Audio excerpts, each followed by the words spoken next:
Hoje, um dia sombrio e trágico da história contemporânea do Brasil. Mais um dia sombrio e trágico. Posso falar as duas palavras, sombrio e trágico, ou a censura não me deixa? Ou as plataformas sociais que estiveram reunidas hoje têm um novo código? Posso dizer o meu nome? Vicente Fernandes Cassione. Censurado, não. Respirar, posso? Piscar o olho, posso? O que pode? O que não pode? Hoje, mais uma restrição, segundo aqueles que restringem em nome da democracia, da defesa dos ideais democráticos. Aquilo que sempre todo mundo conheceu como censura, aquilo que todo mundo sabe que significa tolher a liberdade de informação, de expressão, de manifestação do pensamento, que tem o nome de censura, esse tolhimento. A palavra censura pode ser dita? Eu acho que pode, porque eu vou pegar um livro aqui que não é pornográfico, é este aqui, ó, e quero exibi-lo principalmente aos ministros do Supremo Tribunal Federal e aos ministros do Tribunal Superior Eleitoral, que devem, evidentemente, ter vários exemplares, embora o que está escrito dentro é a mesma coisa em todos os exemplares. É o exemplar desses que a ministra Rosa Weber deu de presente ao presidente Bolsonaro. Muito bem, vamos começar primeiro, didaticamente, mostrando aos ministros, tem um ditado em latim que diz quod abundat non nocet. O que abunda não prejudica. Aquilo que é abundante não é prejudicial. Então, vamos tentar mostrar aos ministros do Supremo Tribunal Federal e do Tribunal Superior Eleitoral, TSE, com base em dois princípios, com base na Constituição e na democracia, ainda todo mundo conhece essas palavras, Constituição e democracia. Muito bem, em nome da liberdade, da Constituição e da democracia, eu vou ler duas definições do Milor, antes de ir diretamente para a Constituição, que eu, modéstia à parte, ajudei a fazer em 1987, como jurista convidado para trabalhar na redação do texto constitucional. Há artigos que estão aqui presentes, feitos por minha autoria. Muito bem, mas eu dizia que eu queria recorrer primeiro ao texto deste sábio Milor Fernandes. Ele dá uma definição de Constituição. E é por isso que eu estou lendo esta definição, inspirado pelas atitudes e decisões dos ministros que censuram Constituição. A Constituição é a carta magna, a lei mais sagrada do país. Soberana, inviolável e incompreensível. Este é o Milor, irônico, satírico, inteligente. Esta é a impressão que eu tenho quando alguns ministros têm que aplicar a Constituição. Porque o que está escrito, para mim, é claro, é explícito, é óbvio. Mas talvez eu esteja vendo erroneamente. Porque o Milor é que está certo. É uma carta magna, lei sagrada, soberana, inviolável, mas incompreensível. Só quem não consegue compreender a Constituição é que pode aplicá-la contra as regras que ela determina. Isto é, aplica as regras ao contrário do sentido que as regras têm.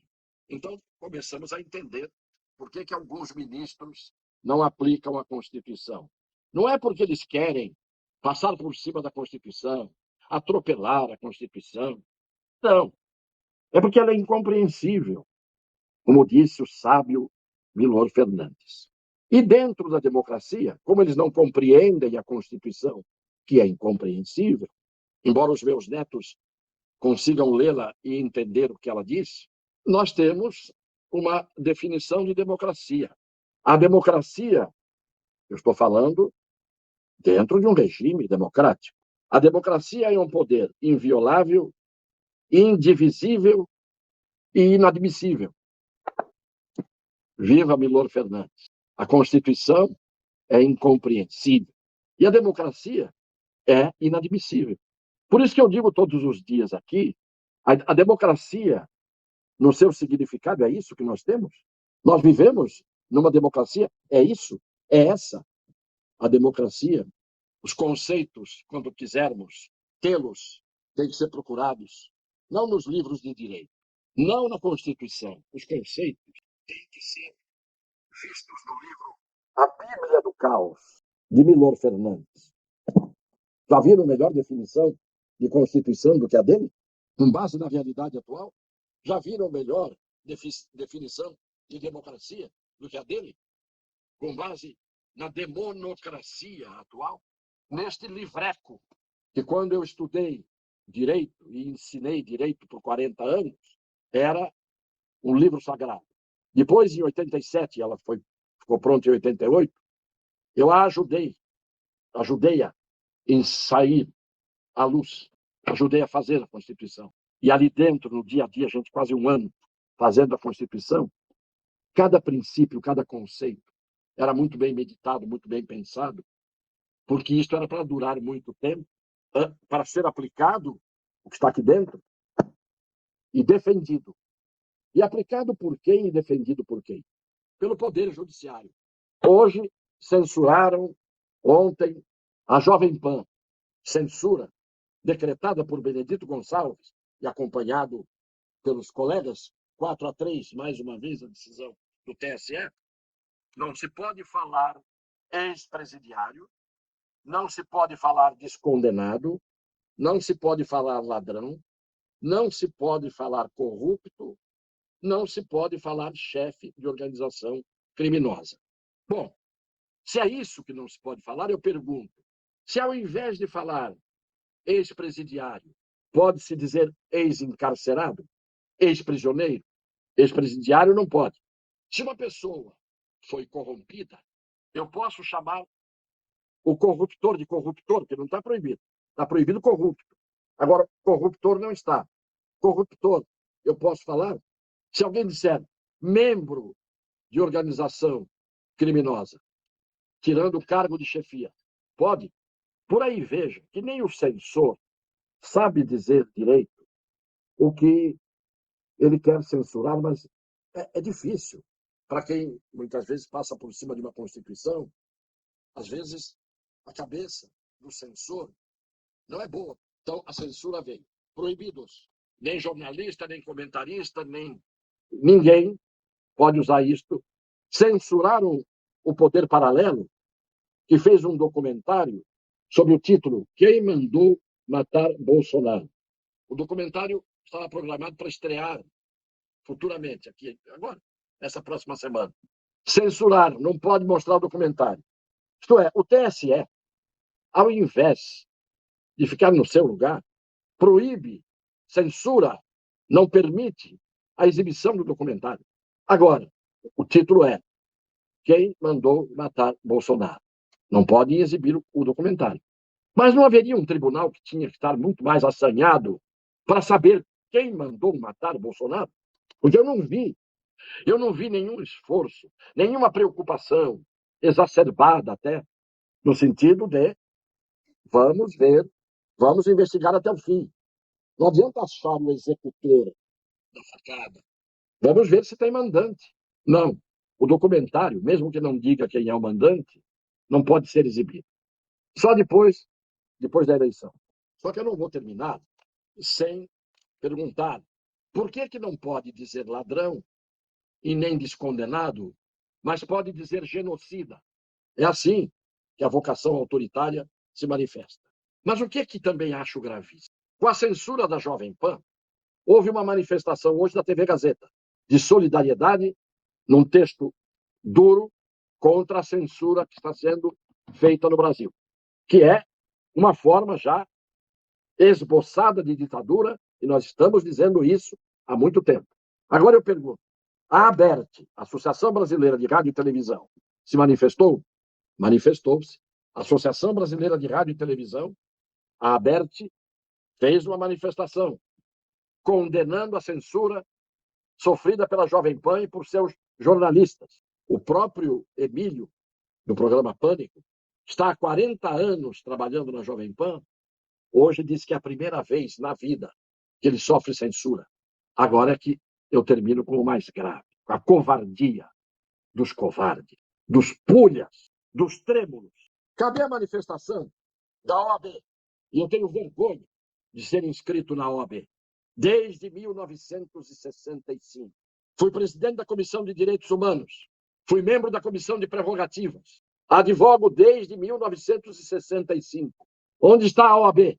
Em que toca? Em que buraco está enfiada? Onde está a ABI, que já foi presidida um dia por Barbosa Lima Sobrinho, Associação Brasileira de Imprensa, ABI. Sabe qual foi a última manifestação dela? Em agosto. Sabe por quê? Porque houve uma liminar de um determinado juiz proibindo manifestações políticas por parte dos músicos e cantores do Lollapalooza.